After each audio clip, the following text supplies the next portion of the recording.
Deze preek, gezien het voorbeeld van Jezus, wil ons allemaal helpen om ons te leren ons troon te verlaten. De Bijbel zegt ons, God verdient de troon.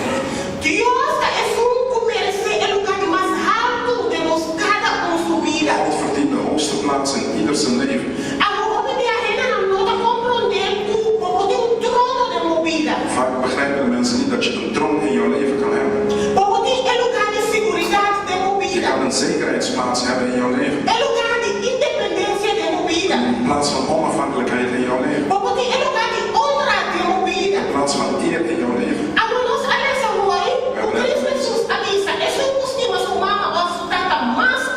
Degene die van zijn vader of moeder meer van houdt dan mij, is mij niet waardig.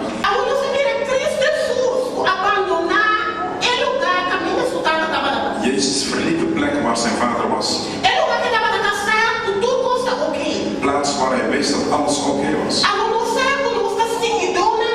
We weten dat wij nou volgelingen zijn van Jezus. Het is vaak makkelijk om met je mond Jezus te volgen.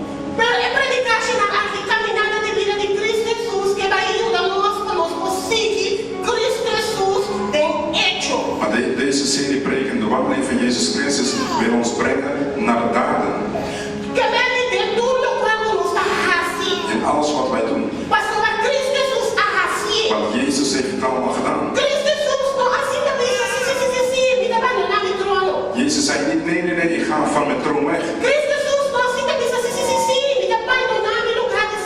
Hij zei, nee, ik ga weg van mijn plaats van zekerheid. Ik heb geen moeite om een onafhankelijkheidsplaats te verlaten. Ik heb geen moeite om mijn eer aan de kant te leggen. Jezus zei, ik ben de wil van de Vader doen. Dus als ik moet neerdalen, om de mensen te kunnen helpen wat het betekent om van de troon af te gaan, dan zal ik neerdalen. In jouw leven, broers en zusters, kun je verschillende tronen hebben. De mensen waar we mee opgegroeid zijn. Onze ouders. Onze broers en zusters. We zijn makkelijk dicht bij hun veranderd. Hun zijn onze plaats van zekerheid.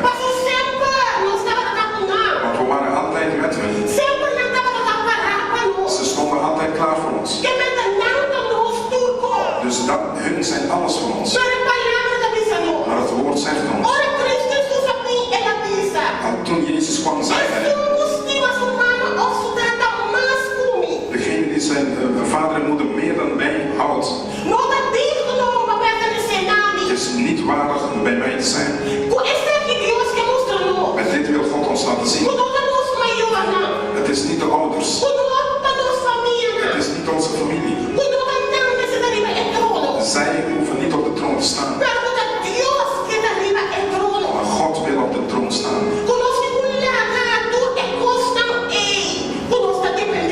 Dat we alles aan de kant moeten laten. Zodat wij afhankelijk zullen zijn van God. Denk eens goed na, als God op de troon zit. Als God eer verdient. Als hij op de hoogste plaats zit.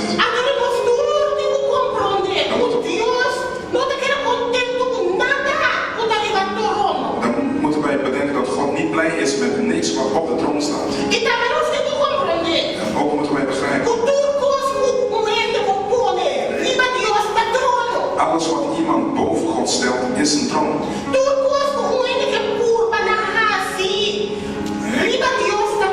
Alles wat iemand wil proberen te doen boven God is een troon. Daarom moeten we diepgang in het woord vinden.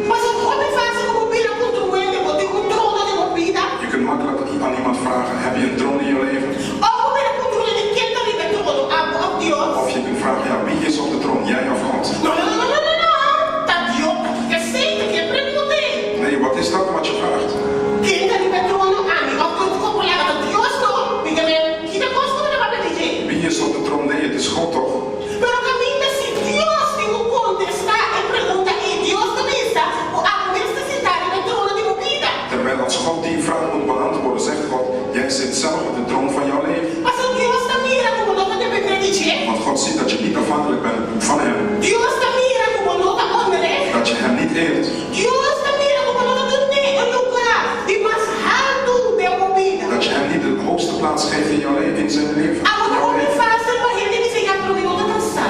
makkelijk om te zeggen, ja, ik wist het niet. Talvez você não esteja mais em profundidade de é palavra. Daarom moeten we diep gaan vinden in het woord. Mas ora nos vai ter profundidade de é palavra. Nós está miraculoso não conosco. Não está na casa conosco passar.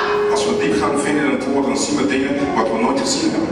Mas bisa o Deus é palavra de Deus que bisa o Deus da rechaçar tudo o da liga trono. Ik zeg dat God verwerpt alles wat boven de troon staat. E como gente ora para arriba do trono, bota de uma posição de orgulho. En als je als mens in de positie van de troon staat, dan heb je hoogmoed.